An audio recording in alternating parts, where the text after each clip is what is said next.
Au sommaire, renforcer les liens bilatéraux et stimuler la coopération économique et sécuritaire, tel est l'objectif de la visite jeudi du président de la République en Afrique du Sud.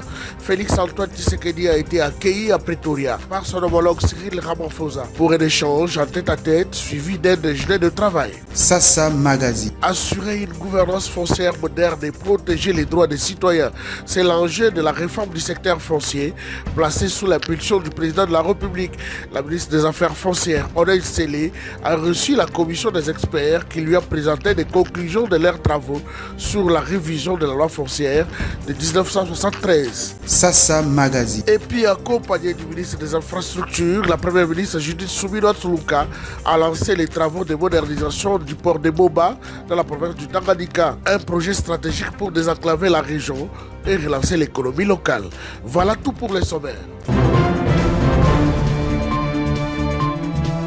Fidèle à sa vision d'une diplomatie agissante au service de la paix, de la stabilité et du développement du continent, son Excellence, Monsieur le Président de la République, chef de l'État, Félix Antoine Tshisekedi Tshilombo, a effectué ce jeudi matin une visite de travail à Pretoria, en République sud-africaine, sur invitation de son homologue et frère, son Excellence, Monsieur Cyril Ramaphosa. Le chef de l'État congolais est arrivé en début de matinée à l'aéroport militaire de Pretoria, où il a été chaleureusement accueilli par la vice-ministre sud-africaine des Affaires étrangères, Madame Thandi Moreka, représentant le gouvernement sud-africain à cette occasion solennelle. Peu après son arrivée, le président Tshisekedi s'est rendu à Malamba Dolfu, résidence du président sud-africain, pour un entretien en tête-à-tête, suivi d'un déjeuner de travail réunissant les deux délégations. Cette visite est claire, mais hautement stratégique, s'inscrit dans le cadre du renforcement de la coopération bilatérale entre la République démocratique du Congo et la République sud-africaine, deux nations liées par une histoire commune de solidarité panafricaine et par des accords de coopération multisectorielle, notamment dans les domaines politiques, diplomatiques, sécuritaires et économiques. Par sa présence à Pretoria, le président Félix Antoine Tshisekedi réaffirme l'importance capitale qu'il accorde à la diplomatie proactive et aux partenariats bilatéraux structurant notamment avec l'Afrique du Sud, partenaire historique et stratégique de la RDC au sein de la SADC et sur l'échiquier continental. Le chef de l'État congolais entend consolider les acquis de cette coopération exemplaire et ouvrir de nouvelles perspectives pour des actions concertées en faveur de la stabilité régionale, de la croissance économique inclusive et de l'intégration africaine. Notez que tout de suite après cet entretien, qui a duré plus de 2 heures, le chef de l'État, Félix Antoine Tshisekedi, a regagné la République démocratique du Congo.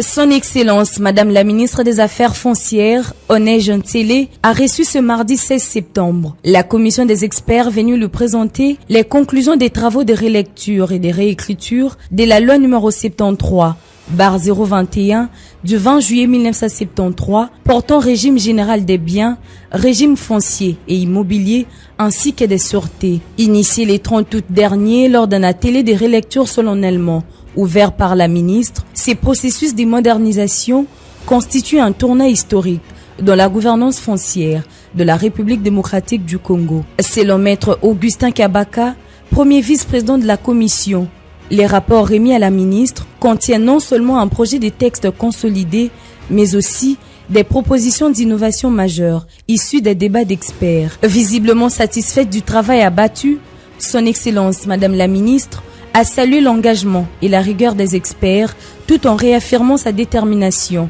à aller vite. Elle s'est fixée comme priorité, en arrivant à la tête de ce ministère, d'apporter des réformes sur la loi foncière pour éviter tout ce que le peuple congolais est en train de décrier dans le secteur foncier. Par ailleurs, la ministre des Affaires foncières a donné quelques recommandations à la commission des experts qui va les intégrer dans la version finale de l'avant-projet de loi. Cette réforme, portée par la vision et la volonté politique du président de la République, son Excellence Félix Antoine Tshisekedi Tshilombo, illustre l'engagement du gouvernement à doter les pays d'outils juridiques adaptés pour sécuriser les investissements, protéger les droits des communautés locales et lutter contre les pratiques frauduleuses.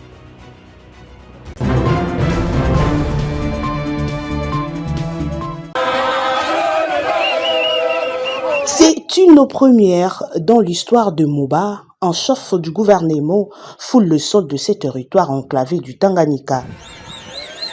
La première ministre Judith Suminwa Tuluka n'y est pas venue les mains vides. Elle y a apporté une parole forte, des promesses concrètes et un message d'unité dans un contexte sécuritaire tendu. Lelo mokonzi mboka lobi na ngai tambola lero kende Tanganyika tosuka na kalemite kende tina moba pona zana bato pona na moba baye bake ngai mokonzi mboka na kanisa bango message ya liboso eza message oyo ya unité moba eza na Tanganyika. Tanganyika eza na République démocratique ya Congo. Biso nyonso tutoza obe moko. Umoja o biso tolobi, tolingi yango, tozala na amani, c'est ça non? Tozala na kati ya amani. La visite de la chef de l'exécutif central, Judith Suminwa, n'était pas que symbole. Au port de Moba, engloutie en partie par la montée des eaux, elle a conduit une inspection aux côtés de plusieurs ministres et du directeur de la CGT. En amont de Moba, la première ministre avait présidé une réunion du Conseil provincial de sécurité à Kalemi. Les députés provinciaux et les représentants de la société civile. Objectif, transmettre les orientations du chef de l'État, Félix-Antoine Tshisekedi Tshilombo, et galvaniser les forces locales face aux menaces dans la région.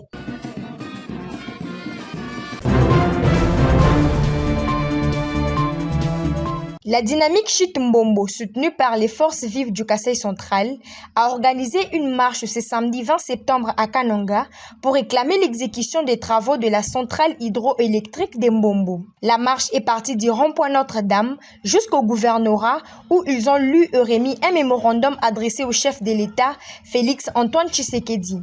À travers ces mémorandums, le manifestant décrit le fait que, malgré la pose de la première pierre en août 2023, avec les bureaux centraux des coordinations BCECO comme maître d'ouvrage et la relance des travaux par Anser en février 2025, le mythe persiste quant à l'exécution de ces travaux. Il sollicite l'implication du président de la République pour que ces projets soient exécutés. Excellence, Monsieur le Président de la République, ayant épuisé toutes les voies des recours, nous nous tournons vers vous. Nous savons que vous avez toutes les capacités de dire et mot afin que le Kasaï central soit éclairé en un temps record, soit 18 mois seulement et à moindre coût via le barrage hydroélectrique d'Mbombo. Pour ce faire, nous vous recommandons d'instruire votre gouvernement de reprendre en toute urgence les projets Mbombo dans les budgets rectificatifs afin de donner la chance au Kasaï central d'avoir cet ouvrage dans un temps record. De vous impliquer d'une manière personnelle pour résoudre ces problèmes une fois pour toutes. Ce mémorandum a été reçu par le gouverneur ad intérim, Job Kouinda Makandende. Il a tout d'abord salué l'initiative des filles et fils du Kasaï central qui veulent voir la province se développer et a promis de la transmettre rapidement au chef de l'État. Et nous encourageons par ricochet cette prise de conscience collective pour le décollage de notre province. Ce genre de marches sont nécessaires parce que ça constitue un moyen de pression aux décideurs de pouvoir avoir l'attention particulière aux besoins de la population. J'ai reçu votre mémorandum en tant que gouverneur à l'intérim. Je vais me faire le devoir de pouvoir parvenir le plus tôt que possible votre mémo acquis des droits. L'Institut supérieur de technique de Kananga, ISTK, a organisé une triple cérémonie. Collation des grades aux nouveaux lauréats, remise des diplômes aux anciens, ainsi que la clôture de l'année académique 2024-2025. Au total, 216 lauréats terminent leur cycle de licence à l'ISTK cette année. À en croire José Odeney, promoteur de cette institution, l'ISTK milite pour la formation de l'élite congolaise capable de relever les défis du développement de la RDC et créateur d'emplois. Depuis sa fondation en 2012, L'ISTK s'est donné pour mission de pouvoir former l'élite de demain, des professionnels, non seulement capables de répondre aux défis complexes, mais aussi de notre société, mais de pouvoir créer également de l'emploi. L'ISTK est l'esprit d'une vision, d'un engagement profond de contribuer à doter notre pays de cadres qualifiés, d'esprits éclairés, capables de relever les défis de notre temps. Les lauréats ont trouvé des mots justes pour remercier José Oudney pour sa vision et les enseignants pour une meilleure formation leur donnée. Honoré Mouchupai Baloui, ministre provincial de l'Éducation nationale et représentant du gouverneur des provinces à cette activité, s'est dit satisfait de la qualité de formation qu'offre l'ISTK. Il a invité les lauréats à la mise en pratique des notions apprises et devenir effectivement créateurs d'emplois pour contribuer à l'émergence de la RDC en général et du Kasaï central en particulier. Soyez donc actifs, créatifs et engagés pour confronter les réalités du monde du travail en vue de contribuer tant soit peu à la construction de notre beau pays, la RDC en général, et plus particulièrement la province du Kasaï central qui deviendra un milieu de culture, de paix, de liberté, de justice et de développement grâce à votre contribution.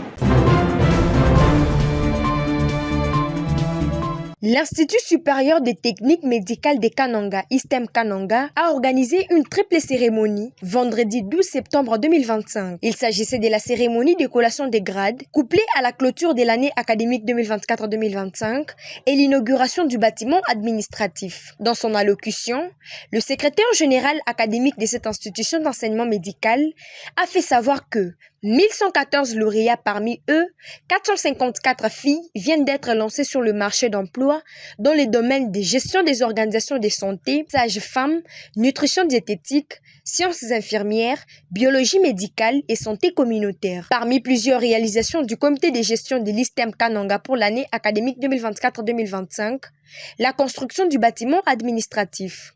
L'inauguration par le gouverneur de province a eu lieu toujours au cours de la dite cérémonie. Ce meuble est construit sur fonds propres de l'institution grâce à la bonne volonté de son comité de gestion dirigé par le professeur John Kayembe, directeur général. Grâce à une gestion transparente et un esprit de sacrifice, les contributions des étudiants bien canalisées ont produit ce beau bâtiment administratif, le tout premier dans l'histoire de l'ISTEM Kananga. Rappelons avant toute chose que les travaux de ce bâtiment, les travaux de construction bien sûr, dont l'autorité pourra couper le ruban symbolique de l'inauguration dans quelques instants, ces travaux ont débuté depuis juillet 2022 avec le comité de gestion du professeur Malukankou, d'heureuse mémoire. La continuité en 2023 par le comité de gestion